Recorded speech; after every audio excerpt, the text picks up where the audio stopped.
And secondly, on Iran, while you're here, can you explain to the American people why the United States would need to strike Iran to stop them from getting a nuclear weapon if the United States obliterated their enrichment program last summer?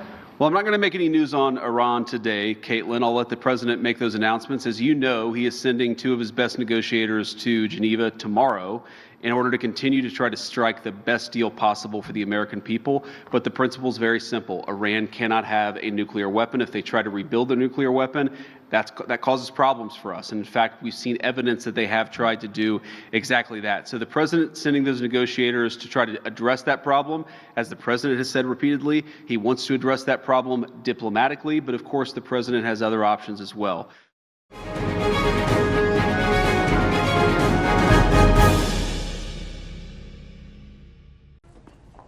Larry Summers, the former U.S. Treasury Secretary, is resigning from Harvard University as fallout continues over his ties to Jeffrey Epstein. In a Wednesday statement, Summers said, quote, "I have made the difficult decision to retire from my Harvard professorship at the end of this academic year." Summers has been under fire since the U.S. House Oversight Committee released documents that detailed ongoing personal correspondence between Summers and Epstein. However, no evidence of wrongdoing has surfaced so far from those documents or subsequent releases of the so-called Epstein files from the Justice Department. Summers had already discontinued teaching roles at Harvard and went on leave as a director of a business and government school at the university after the university said in November it would investigate names that were mentioned in the files. A spokesperson said in a statement that Harvard's Kennedy School had accepted Summers' resignation, quote, "in connection with the ongoing review by the university of documents related to Jeffrey Epstein that were recently released by the government." In November, he also had resigned from the board of OpenAI. Summers said then he was deeply ashamed of his actions and said he would step back from public commitments to repair relationships with the people closest to me.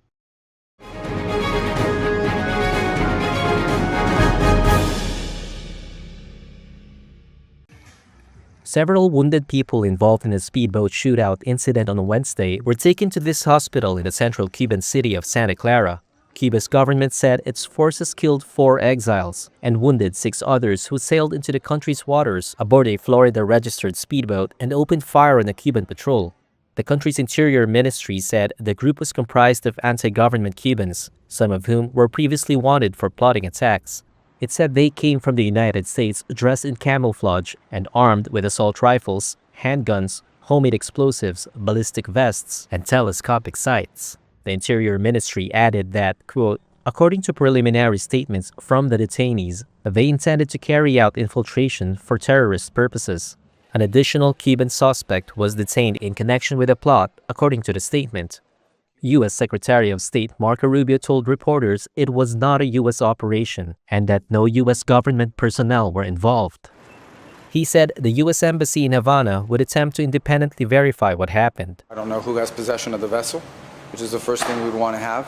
We obviously want to have access to these people if they are American citizens or U.S. residents. But I'm not going to speculate now because right now still a lot of the information that's out there is information that's been provided by the Cubans. We are going to verify that information independently and reach our own conclusions. The incident took place as the United States has blocked virtually all oil shipments to the island, increasing pressure on the communist-run government.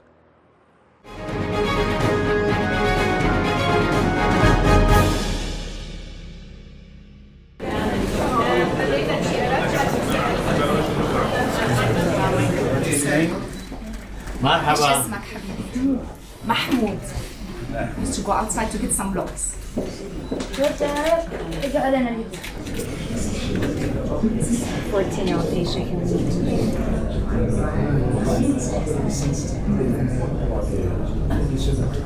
اوكي كله بينه ووسع شوي تمام excuse me sir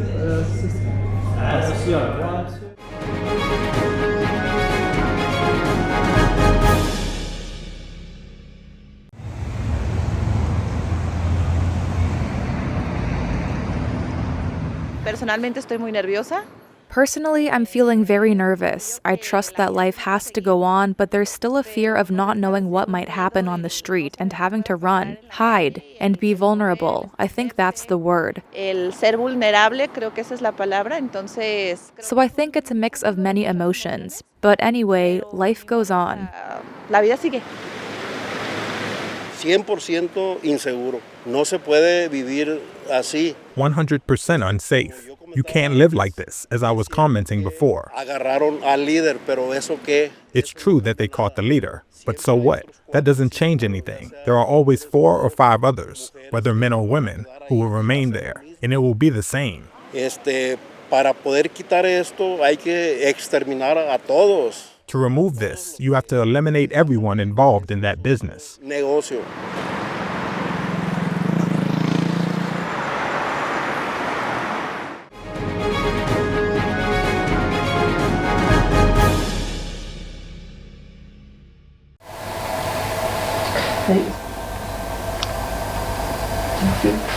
We've got many iconic pieces from film and TV history, and we have some amazing things from sci-fi, fantasy. Some of these standout pieces we have include pieces from Jaws, which had an anniversary just last year, and we have some. We have the fishing rod, and we've got the harpoon gun from there, and we've got one of the original clapperboards. And pieces from Jaws never really come up, so this is a really great opportunity for fans and collectors to get their hands on something.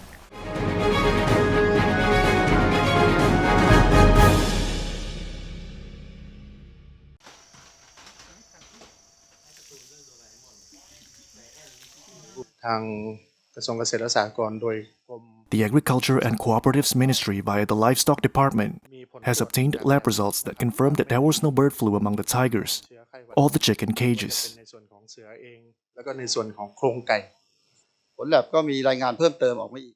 Lab results through conventional PCR tests have found traces of Mycoplasma bacteria in the lungs of the tigers, as well as canine distemper virus, or CDV, which was detected in the overall organs.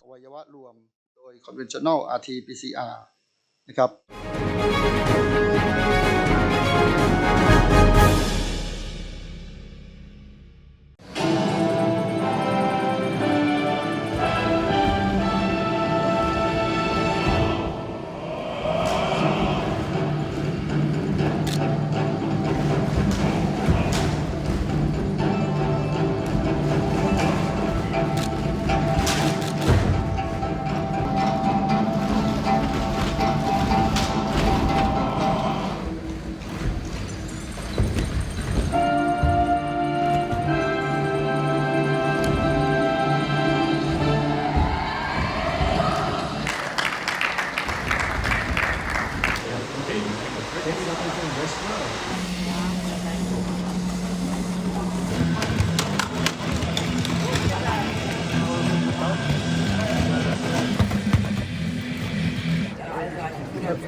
Thank you.